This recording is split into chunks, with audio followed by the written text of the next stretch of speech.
Hello family members అందరికీ నమస్తే అండి. Welcome to my channel happy mother. ఇక్కడ నేను చూపిస్తున్న షీట్స్ ఏంటంటే 4 years బ్యాక్ మేము తీసుకున్న అపార్ట్మెంట్ 3 BHK ఫ్లాట్లో వుడ్ వర్క్ అయితే చేయించుకున్నామండి. అప్పుడు ఈ షీట్స్ అయితే కొన్ని మిగిలిపోయాయి. వీటిని నేను తీసుకొని కొంచెం జాగ్రత్తగా అయితే పెట్టుకున్నాను. అండ్ మన కొత్త ఇంట్లో టీవీ యూనిట్ కింద ఉన్న షెల్ఫ్ల పైన నేను న్యూస్ పేపర్స్ అయితే వేశాను. పిల్లలు మాటికి వాటిని తీయడము, చింపడము, కదిలించడం లాంటివి చేస్తున్నారు. అండ్ ఎన్నిసార్లు సెట్ చేసినా వాటిని మళ్ళీ ఇలా చేస్తూనే ఉన్నారు. ఇంకా నా దగ్గర ఉన్న ఈ షీట్స్ని వేయడం వల్ల కదలకుండా అలాగే ఉంటాయి. అండ్ పైనుంచి ఏ వస్తువు పెట్టినా కూడా కదలదు అండ్ కింద పడిపోవు.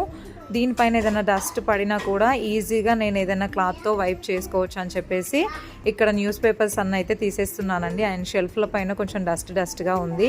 వాటిని అంతా ఒక క్లాత్ వేసి నీట్గా తుడిచేసి ఇంకా ఈ షీట్స్ని కొంచెం వాటికి సరిపోయేటట్టు కొలతలు అయితే తీసేసుకొని మార్కర్తో గీసేసుకొని ఎక్స్ట్రా వచ్చిందంతా అయితే కట్ చేసి నీట్గా మళ్ళీ షెల్ఫ్ల పైన వేసేసుకున్నానండి. దాని తర్వాత ఇంకా వాటిపైన నేను పెట్టుకునే వస్తువులన్నీ పెట్టేసుకున్నాను. అండ్ వీటిని నీట్గా కట్ చేసి తర్వాత వేసిన తర్వాత లుక్ ఎలా ఉందనేది నేను మీకు చూపిస్తానండి. అండ్ ఫస్ట్ టైం కనుక ఎవరైనా మన ఛానల్ని చూస్తున్నట్లయితే ప్లీజ్ సబ్స్క్రైబ్ చేసుకోండి, మర్చిపోకండి. ప్లీజ్ ఒక్క లైక్ చేయండి.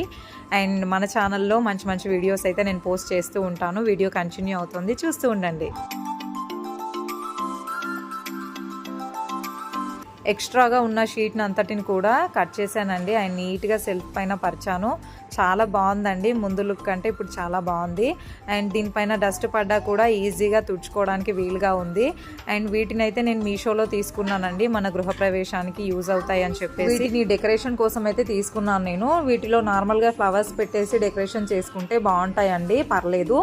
అండ్ వీటిలో నీళ్లు పోస్తే కనుక పాడైపోతాయండి. న్యూస్ పేపర్ వేయడం కంటే కూడా ఇలా షీట్స్ వేయడం నాకు లుక్ వైజ్గా చాలా మంచిగా అనిపించిందండి.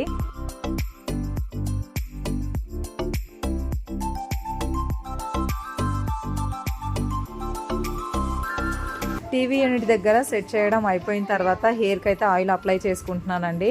అండ్ బిఫోర్ నా మ్యారేజ్ అయితే మా మమ్మీ ఆయిల్ పెట్టేవారు. అప్పుడు మమ్మీకి జడ వేయడానికి కూడా చేతిలో అబ్బేది కాదండి. నా హెయిర్ అంత లావుగా ఉండేది. ఇంకా ఆఫ్టర్ మ్యారేజ్ అయితే చాలా హెయిర్ లాస్ అయిపోయింది నాకు. ఈ రెగ్యులర్ వర్క్స్లో పడి ఒక్కొక్కసారి హెయిర్కి ఆయిల్ పెట్టుకోవడానికి కూడా టైం ఉండదండి. ఇంకా ఇలా టైం ఉన్న సారి అయితే పెట్టేసుకుంటాను. అండ్ చిక్కులు అయితే బాగా పడతాయి. నార్మల్గా హెడ్ బాత్ చేసినా సరే, ఆయిల్ పెట్టినా సరే అలా తిప్పేసుకొని ఇంకా పైకి క్లిప్ అయితే పెట్టేసుకుంటాను. అండ్ 3 kidsకి కూడా ఆయిల్ అప్లై చేస్తున్నానండి. ఇవాల్టి మినీ వ్లాగ్ ఇంతేనండి. మరొక మినీ వ్లాగ్తో మళ్ళీ మిమ్మల్ని కలుస్తాను. వీడియో చూసిన వాళ్ళందరికీ థ్యాంక్ యూ సో మచ్ అండి. ఉంటాను.